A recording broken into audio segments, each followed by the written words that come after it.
नमस्कार, आप देख रहे हैं न्यूज 18 बिहार झारखंड का डिजिटल प्लेटफॉर्म। मैं हूं शुभी मिश्रा आपके साथ। मार्च का महीना खत्म होते ही अप्रैल के महीने की शुरुआत हो जाएगी और नए महीने की शुरुआत के साथ नियमों में भी नए नए बदलाव हर महीने देखे जाते हैं, जिसका सीधा असर हमारी रोजमर्रा की जिंदगी पर पड़ता है और हमारी जेब पर भी पड़ता है।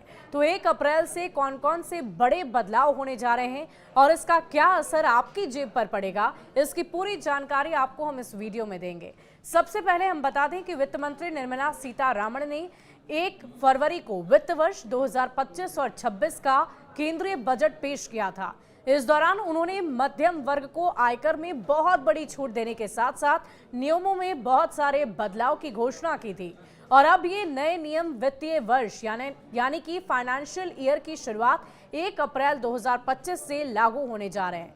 और इन बदलाव में टीडीएस और स्रोत पर टैक्स संग्रह यानी कि टीसीएस से संबंधित नए प्रावधान भी शामिल हैं।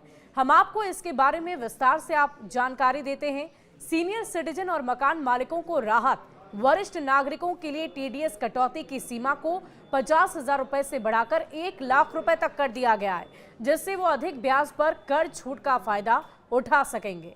मकान मालिकों को भी राहत देते हुए किराए की आय पर टीडीएस कटौती की सीमा को 2.4 लाख रुपए से बढ़ाकर 6 लाख प्रति वित्तीय वर्ष कर दिया गया है। विदेशी ट्रांजैक्शन पर टीसीएस सीमा में बढ़ोतरी की गई है। विदेश में पैसे भेजने यानी कि लिबरलाइज्ड रेमिटेंस स्कीम एलआरएस पर टीसीएस कटौती की सीमा 7 लाख से बढ़ाकर 10 लाख रुपए तक कर दी गई है और इससे विदेश में पढ़ाई, यात्रा और निवेश करने वाले लोगों को राहत मिलेगी। एजुकेशन लोन पर टीसीएस हटाया गया और अगर किसी विशिष्ट वित्तीय संस्थान से शिक्षा ऋण लिया जाता है तो अब उस पर टीसीएस नहीं लिया जाएगा। ये बहुत अच्छी खबर उन अभ्यर्थियों के लिए है, उन छात्रों के लिए जो लोन लेकर पढ़ाई करना चाहते थे लेकिन ऋण की वजह से वो लोन लेने से पहले 10 दफा सोचते हैं। पहले 7 लाख रुपए से अधिक के ऋण पर 0.5% और शिक्षा से संबंधित लेन देन पर 5% टीसीएस लागू होता था, जिसे अब पूरी तरह से हटा दिया गया है। वहीं डिविडेंड और म्यूचुअल फंड पर टीडीएस सीमा बढ़ी है। डिविडेंड आय पर टीडीएस की सीमा 5,000 रुपए से बढ़ाकर 10,000 रुपए प्रति वर्ष कर दी गई है। म्यूचुअल फंड यूनिट से होने वाली आय पर भी टीडीएस की सीमा 5,000 से बढ़ाकर 10,000 रुपए तक कर दी गई है। और इसके अलावा इनाम स्वरूप मिलने वाली राशि पर अब 10,000 तक टीडीएस नहीं लिया जाएगा। एलपीजी सिलेंडर की कीमतों में भी बदलाव संभव बताया जा रहा है। दूसरा क्या बदलाव जिसका सीधा असर आपकी जेब पर होगा वो है एलपीजी सिलेंडर की कीमतों में बदलाव।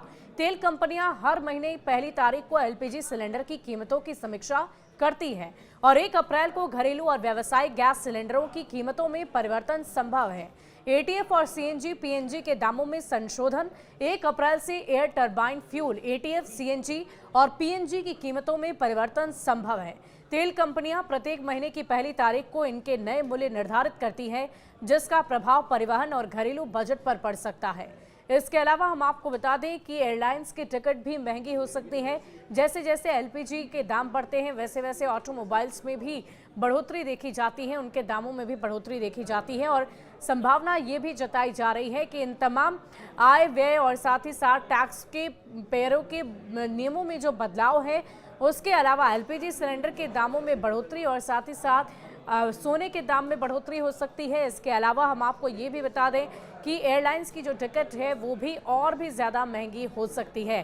तो ये कुछ ऐसे बदलाव अप्रैल के महीने में आपको देखने को मिलेंगे जिसका सीधा असर आपकी जेब पर पड़ेगा। इस वीडियो को ज़्यादा से ज़्यादा लोगों तक शेयर करें ताकि वो पहले से अपने नए महीने की तैयारी कर सकें और पूरी जानकारी उनको नए फाइनेंशियल ईयर से संबंधित नए नियमों के बदलाव से संबंधित हो।